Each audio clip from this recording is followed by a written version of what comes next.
Praise the Lord. இயேசுவின் ரத்தம் ஜெயம். தினமும் இயேசு நிகழ்ச்சிக்கு உங்களை கர்த்தராகிய இயேசு கிறிஸ்துவின் நாமத்தில் வரவேற்கிறேன். செய்தியின் தலைப்பு: உங்கள் இருளை வெளிச்சமாக்குகிறவர் கர்த்தர். ஆதார வசனம் மீகா 7:8. என் சத்துருவே, எனக்கு விரோதமாக சந்தோஷப்படாதே. நான் விழுந்தாலும் எழுந்திருப்பேன். நான் இருளில் உட்கார்ந்தால் கர்த்தர் எனக்கு வெளிச்சமாயிருப்பார். விசுவாச அன்பர்களே, மீகா தீர்க்கதரிசி யூதாவையும் அதன் மக்களையும் ஜனங்களையும், நியாய தீர்ப்பு நாள் ஒன்று உண்டு, நீங்கள் இப்படி விசிரமற்று ஜாக்கிரதை இல்லாமல் தேவனை தேடாமல் தேவனற்று இருக்கிறீர்களே என்று கர்த்தரின் வார்த்தைகளை சொல்லி எழுப்பி விடுகிறார். கிறிஸ்துவின் பிறப்பின் தீர்க்க தரிசனம், அதாவது இடம், ஆதி, அந்தம் தெளிவாக சொன்னவன் இந்த மீகா தீர்க்கதரிசி. மீகா 5:2. மக்கள் அசால்ட்டாக இருந்தது உண்மைதான். இப்போது தேவ வார்த்தை வெளிப்பட்டவுடன் விழித்து கொண்டார்கள். அவர்கள் ஆராதிக்கும் தேவன் வேடிக்கை பார்ப்பவர் அல்ல, பழி வாங்குகிறவர் அல்ல, மன்னிக்கிற தேவன், மறுவாழ்வு கொடுக்கிறவர் என்பதைத்தான் இந்த வசனம் விளக்குகிறது உங்களுக்கும் எனக்கும். இங்கே 2 விதமான இருளை ஆவியானவர் உணர்த்தி, இதற்கு நீங்கள் பயப்பட வேண்டாம், நித்திய வெளிச்சமான நானே உங்களுடனே இருக்கிறேன் என்றும், இப்படிப்பட்ட இருள் உங்களை தாக்கும் என்பதை அறிவேன், அதற்கு பரிகாரி நானே என்பதுதான் செய்தி.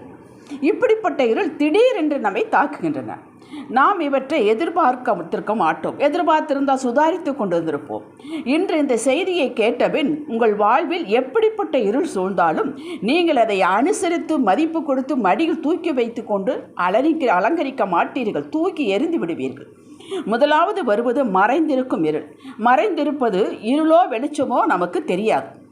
ஆனால் சாத்தான் உறவுகள் மூலமாகவோ நண்பர்கள் மூலமாகவோ ஏன் சொந்த குடும்பத்தினர் மூலமாகவோ தூண்டிவிட்டு அதோ இருள் என்பான். அதாவது எதிர்காலத்தை குறித்து, நீ வேலைக்கு வர்ற, சண்டே சர்ச்சுக்கு போகிறது, இப்படி ஒன்றையுமே பார்க்காமல் எதிர்நோக்காமல் இருந்தால் என்ன செய்வது?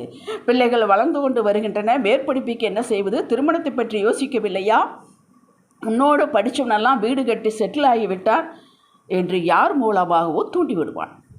இன்னும் பெரியவர்களை பார்த்து, வீட்டில் இருக்கும் பெரியவர்களை பார்த்து, பிள்ளைகளையே நம்பிக்கொண்டு அவர்களுக்கே சேவை செய்து கொண்டிருக்கிறாயே, நாளைக்கு படுத்து விட்டால் இவர்கள் பார்ப்பார்களா? உன் கையில் பணம் வேண்டாமா என்பான். அதாவது சாத்தானின் நோக்கமே அமைதியாக, சந்தோஷமாக, சமாதானமாக போய்கொண்டிருக்கிற குடும்பங்களை ஒரு குட்டையை குழப்பிவிட்டு அவர்களுடைய சமாதானத்தை விட்டுவிட்டு இப்போது வராத எதிர்காலத்தை குறித்து கவலைப்படவும் ஒருவருக்கொருவர் சாடவும் வைத்து விடுவான். மக்களே, கவனமாயிருங்கள். அவன் பேச்சை நம்புகிறீர்களா? அல்லது இரவும் பகலும் உங்களை விட்டு விலகாத உங்கள் மேலேயே கண்ணை வைத்து பார்த்து கொண்டிருக்கும் கர்த்தரை நம்புகிறீர்களா? அவன் சொல்வது எல்லாம் உலகத்தாருக்கும் தேவனுடைய பிள்ளைகளுக்கு வர இருக்கும் காரியங்கள் தான், இல்லை என்று சொல்லவில்லை. ஆனால் உலகத்தார் கவலைப்படுவார்கள், நாடி தேடி அலைகிறார்கள். ஏனென்றால் அவர்களுக்கு தேவன் இல்லை. உன் காரியத்தை நான் பார்த்து கொள்கிறேன், நீ கவலைப்படாதே என்று சொல்ல தெய்வம் இல்லை. ஆனால் நமக்கோ அப்படி இல்லை. இன்று இப்படிப்பட்ட இருளை நினைத்து மனதிற்குள் பொங்கிக் கொண்டிருக்கும் அன்பர்கள் யாராக இருந்தாலும் சரி, நீங்கள் கவலையற்று இருங்கள் என்றுதான் சொன்னார். ஆனால் எதிர்கால திட்டம், பிளான், எதிர்பார்ப்பு இல்லாமல் இருங்கள் என்று அவர் சொல்லவில்லை. உங்களை இப்போது எப்படி பிளான் போட்டு குடும்பத்தை நடத்த ஞானம் கொடுத்திருக்கிறாரோ அதன்படி செய்து அமைதியாயிருங்கள். அவர் சொன்னதை செய்யுங்கள், கீழ்ப்படிந்து இருங்கள். கர்த்தர் உங்களை பற்றி, உங்களது கடைசி காலத்தை பற்றி, உங்கள் பிள்ளைகளை பற்றியும் அற்புதமான திட்டங்கள் வைத்திருப்பதாக வேதம் கூறுகிறது. ஏசாயா 55:8-9 வாசித்து பாருங்கள். 1 கொரிந்தியர் 2:9 சொல்லுகிறது, தேவன் தம்மில் அன்பு கூறுவர்களுக்கு ஆயத்தம் பண்ணினவர்களை கண் காணவும் இல்லை, காது கேட்கவும் இல்லை, அவன் மனுஷனுடைய, அதாவது உங்களுடைய இருதயத்தில் தோன்றவும் இல்லை என்று சொல்லிவிட்டு அதை நிறுத்தாமல் அடுத்த வசனத்தில், நமக்கோ தேவன் அவர்களை தமது ஆவியினாலே வெளிப்படுத்தினார் என்கிறது. நமக்கு எல்லாவற்றையும் செய்து முடித்து விட்டார். யாவற்றை செய்து முடித்த தேவன், முடிக்கப் போகிற தேவன் உங்களோடு இருக்கிறார்.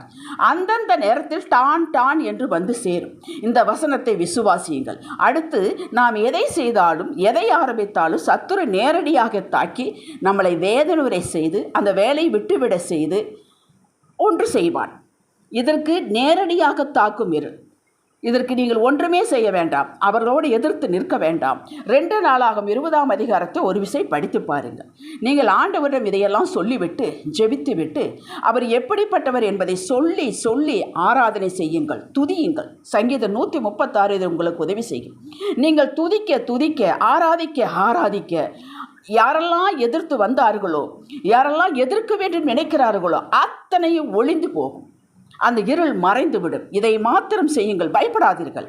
அவன் துண்டை காணோம் துணியை காணோம் என்று உங்கள் எல்லை விட்டே ஓடிப்போவான். அப்படித்தான் வேதம் சொல்லுகிறது. வேதம் சொல்லுவதை நம்புங்கள், கர்த்தர் சொல்லுவதை நம்புங்கள், ஆவியாளர் உணர்த்துவதை நம்புங்கள். இந்த இருளும் எந்த இருளும் உங்களை தொட அனுமதிக்க மாட்டார். வெளியிலிருந்து பார்ப்பவர்களுக்கு வேண்டுமானால் சாத்தானுக்கு நீங்கள் இருள் இருப்பது போல தெரியும்.